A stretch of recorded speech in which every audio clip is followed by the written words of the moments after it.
హిందూ బంధువులందరికీ జై శ్రీమన్నారాయణ. నా పేరు దినేష్ రామానుజదాస. నేను యూకేలో ఉంటాను. నేను శ్రీ శ్రీ శ్రీ చిన్నజయ స్వామీజీ వారి యొక్క పాదదాసుని. ముందుగా ఒక విషయం చెప్పాలి. శంకరాచార్యులు వారి పేరు వినడం, వారి పేరు వినే భాగ్యం కలగడం, పద్మపారాచార్యులు, తోటకాచార్యులు వంటి వారి శిష్యుల గురించి తెలుసుకోవడం, భారతీతీర్థ స్వామీజీ, యామునాచార్యులు, రామానుజాచార్యులు, వేదాంత దేశకులు, మనవానవాములు, పెద్దజయ స్వామీజీ, చిన్నజయ స్వామీజీ ఇలాంటి మహానుభావుల పేర్లు వినడమే ఒక పుణ్యం.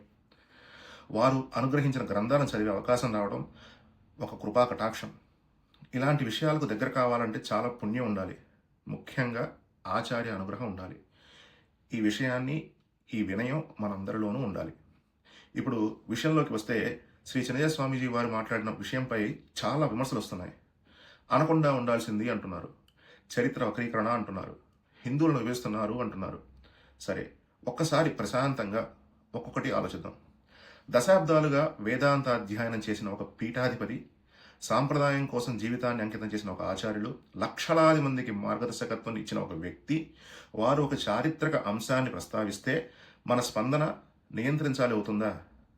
మన స్థాయి ఏంటి? మనం ఆయనకు నియంత్రణ చెబుతున్న స్థాయిలో ఉన్నామా? భిన్నాభిప్రాయం చెప్పకూడదా? అభిప్రాయం చెప్పడం తప్ప? మన సనాతన ధర్మం వాద ప్రతివాద సంప్రదాయం మీద నిలబడలేదా?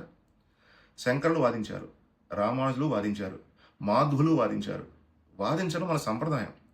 మౌనం వహించడం కాదు, మౌనం చేయించడం అంతకంటే కాదు. చరిత్ర వక్రీకరణ అంటున్నారు.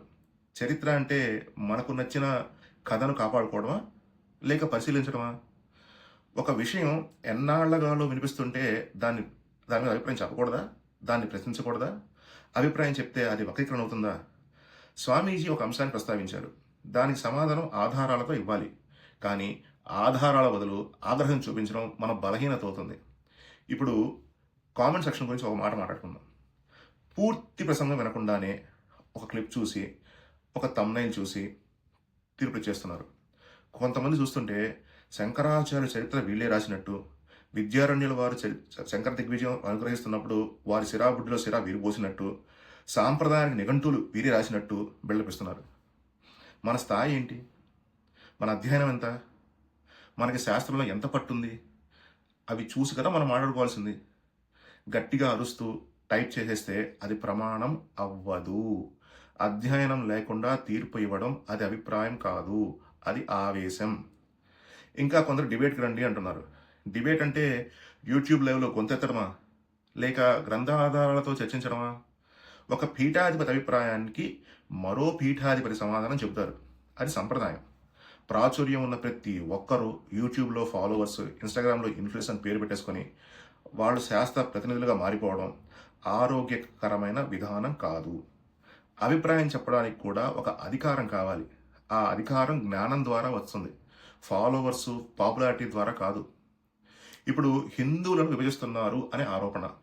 దశాబ్దాలుగా సమాజ సేవ చేస్తూ వివిధ వర్గాలను కలుపుతూ పనిచేసిన ఒక ఆచార్య పురుషుణ్ణి విభజన అని పిలవడం పరమ దారుణం. ఇది అన్యాయం కూడా. తాత్విక భేదం విభజన కాదు. ఐక్యత అంటే అందరూ ఒకేలా ఆలోచించాలి అనేది కాదు. ఐక్యత అంటే భిన్నాభిప్రాయాల మధ్య కూడా గౌరవం ఉండాలి. శంకరులు ఒక తత్వం చెప్పారు, రామానుజులు మరో తత్వం చెప్పారు, మాధ్వులు ఇంకో తత్వం చెప్పారు. అది విభజన కాదు, అది వైవిధ్యం. స్వామీజీ ఉద్దేశాన్ని వ్యక్తీకరించడం ఉందే, అదే విభజన, అదే నిజమైన విభజన. చివరిగా ఒక మాట, చిన్నజయ స్వామీజీని మౌనం చేయాలని ప్రయత్నించడం అది ఎంతవరకు సాధ్యం? చేతులతో సూర్యుని ఆపగలమా?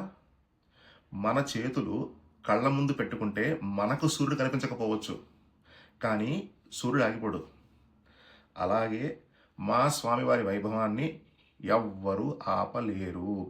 సమతామూర్తి స్ఫూర్తి కేంద్రం వారు.